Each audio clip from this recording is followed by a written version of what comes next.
سلطان العارفین سلطان بہو سرکار کہ آپ کو آج تک وہ بات یاد ہے کہ جو آپ نے اقرار کیا تھا کہ بلا کہ آپ میرے رب ہیں؟ پتہ ہے سلطان بہو نے کیا فرمایا؟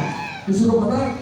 حضرت صاحب کو پتہ ہے، خلفاء کو پتہ ہوگا، آپ بھی سنیں، آپ کا ایمان تازہ ہوگا۔ حق بہو سرکار نے فرمایا کہ قالو بلا تو بہت دور کی بات ہے، جب اللہ پاک چھپا ہوا خزانہ تھا، اللہ پاک چھپا ہوا خزانہ تھا، وہاں مغفرین کو فرمایا کہ چھپا ہوا خزانہ، میں کس سے چھپا ہوا تھا وہ؟ بھائی میں کوئی چیز چھپا ہوا کس سے؟ سامنے تو چیز تو ہوگی نا۔ ہم نے بچپن میں کھیلا چھپن چھپائی، کھیلا ہے نا چھپن چھپائی، تو چھپتے ہم کس سے؟ سامنے والے سے۔ اب اللہ چھپ کس سے رہا تھا؟ وہ خزانہ تھا کیا؟ وہ خزانہ اللہ کے اندر جس تھا، اللہ کے حبیب کا نور تھا، اس نور کے اندر 749 فقراء کی ارواح طیبہ تھی، ان کے اندر انبیاء کرام کی روحیں تھی، ان کے اندر اولیاء کرام کی روحیں تھی، ان کے اندر نیک تھے، آپ بھی تو اس وقت موجود تھے اس نور کے اندر۔ اللہ فرماتے ہیں چھپا ہوا خزانہ تھا، میں نے چاہا میری پہچان ہو، میں نے ایک نور بنایا، اس نور کو بنانے کے بعد سلطان بہو فرماتے ہیں اس نور کے بن جانے کے بعد اللہ خود عاشق، خود معشوق، خود عشق، اللہ خود ناظر، نظر منظور، اللہ خود تعلیم، خود برکت، خود طلب، پھر اللہ تعالیٰ نے اس نور کی چادر، اس کو نام دیا نور احمدی کی چادر خود اوڑھی۔ سلطان بہو فرماتے ہیں اس نور چادر کے اندر احمدی کی چادر جب اس نے اوڑھی نا، آپ اس کو محسوس کریں، جب اللہ پاک نے اس نور کی چادر اپنے اوپر اوڑھی، سلطان بہو فرماتے ہیں جب نور کی چادر اوڑھی، اس نور کی چادر اوڑھنے کے بعد اللہ پاک جنبش میں آئے، اللہ پاک جنبش میں نے نور احمد کی چادر اوڑھ لی ہے، جنبش میں آنے کے بعد اس نور کو دوبارہ نکالنے کے بعد اس نور نے جنبش کھائی، جنبش کھانے کے بعد 7 سلطان فقراء کے ارواح طیبہ کے روحیں نکلی، ورنہ میں اس وقت اس میں موجود تھا، 5ویں روح میری تھی، 5واں نور میں تھا۔ اور کالو بلا کی بات کرتے ہو، ارے یہ باہو ہے نا، باہو، صرف یہ باہو کے اوپر یہ خاکی مٹی، یہ جو مٹی کا جسم، یہ بشری لباس ہے، اس لباس کے اتر جانے کے باہو، اس لباس کے اتر جانے کے بعد باہو اینڈ ہو ہے۔ سبحان اللہ۔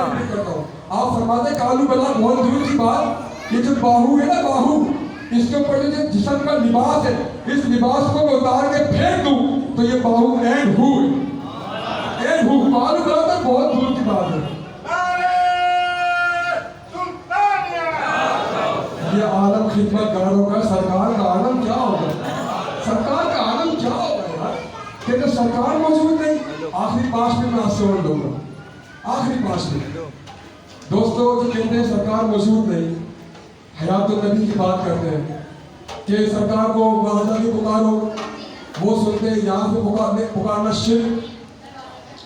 ایک چھوٹی بات سنیں گا، آج ہم محفل میں آئے، توجہ رکھیے گا، آپ محفل میں یہاں پر آئے نا، اچھا محفل میں آپ آئے تو لاؤڈ اسپیکر لگا ہوا ہے، حکومتوں میں لگے ہوئے، اسٹیج سجا ہوا ہے، حضرت صاحب موجود ہے، مہمان موجود ہے، میں بیان کر رہا ہوں، آپ سن رہے ہیں، سمجھ گئے؟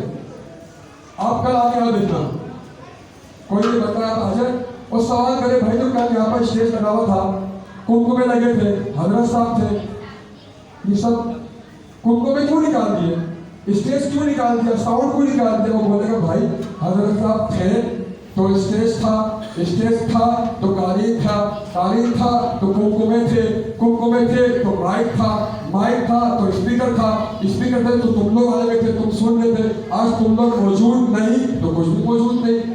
سمجھ گئے بات، سمجھ گئے؟ تم لوگ عوام موجود نہیں تو کچھ بھی نہیں، عوام نہیں تو قالین نہیں، قالین نہیں تو لائٹ نہیں، لائٹ نہیں تو مائک نہیں، مائک نہیں تو اسپیکر نہیں، اسپیکر نہیں تو حضرت صاحب نہیں۔ اب چاند موجود ہے، حضور نے فرمایا کہ چاند میری چاندنی سے، سورج میرے نور سے، عرش میرے نور سے۔ ایک مرتبہ حضرت شیخ سامنے کی بارگاہ میں سوال کیا کہ حضرت یہ عرش کیا ہے؟ فرمایا عرش پتہ کیا؟ عرش میرے حضور کا تکیہ گاہ ہے۔ سبحان اللہ۔ عرش میرے حضور کا تکیہ گاہ ہے، یہ عرش تو حضور تکیہ گاہ صرف، جو عرش اولا، عرش اولا جہاں پر اللہ رہتا ہے، فرمایا کہ یہ عرش اولا میرے حضور کا تکیہ گاہ ہے، جو کرسی میرے حضور کے نور سے ہے، جو لوح محفوظ ہے میرے حضور کے نور سے، تقدیر لکھی میرے حضور کے نور سے، قلم چلتا ہے میرے حضور کے نور سے، فرشتہ لکھتے ہیں میرے حضور کے نور سے، سب کچھ تو حضور کے نور سے۔ اچھا چاند بھی ہے، سورج بھی ہے،